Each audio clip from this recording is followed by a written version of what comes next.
how to copy your post link on TikTok. Now, hello guys, in today's video I'm gonna show you how to copy your post link on TikTok. Now, first open TikTok now and then click on your post,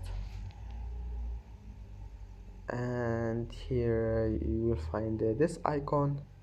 Click on it and then click copy link, and as you see, link copied. And or you can just click on it from here and click copy link, and that's it, and you can share it. And I hope that can help you. And that's it for today's video. If you like this video, please don't forget to like and don't forget to subscribe. And thank you for watching this video until the end, and see you in the next video.